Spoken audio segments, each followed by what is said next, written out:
Atan oğul. Müharibə başlayıb, mən gitməliyəm. 30 il düşmən tapdağı altında qalan torpaqlarımızı işğaldan azad etməliyəm. Get ay oğul, vətən dardadır, sizə ehtiyacı var. Allahın nəzəri üstünüzdə olsun. Allah'ım, sən sənə atılan əlləri geri çevirmə. Sən əsgərlərimizi qoru, onlara güc qüvvət ver. Anaları gözü yaşlı qoyma, övladlarımızı sağ salamat geri qaytar. Gir, qapı açıqdır. Gülnaz Sala, gözün aydın, müharibə qurtarıb deyirlər. Tez televizora açın, bəlkə bir məlumat verərlər.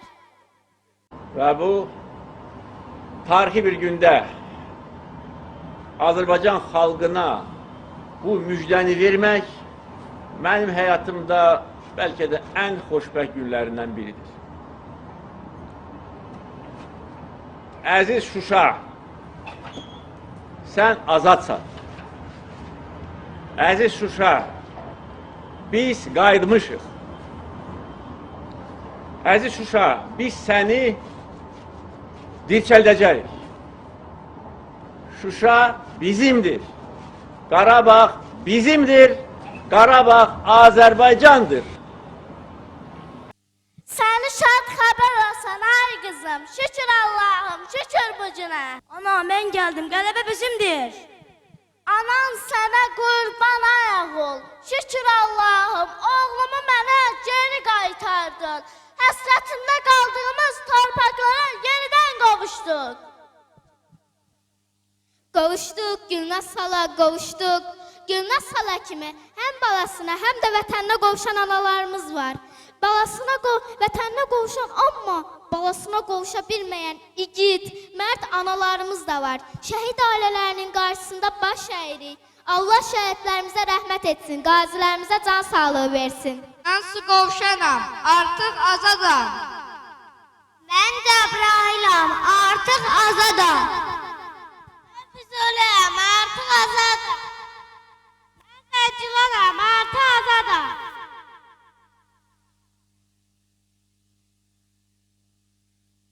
Mən Qubatlıyam, artıq azadam. Mən Şuşayam, artıq azadam. Mən Xankəndiyəm, artıq azadam. Mən Xocalıyam, artıq azadam. Mən Xocabəndəm, artıq azadam. Artıq azadam. Mən Ağdamam, artıq azadam. Asılam, artıq azadam.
bayrağına canım qurban, Azərbaycan.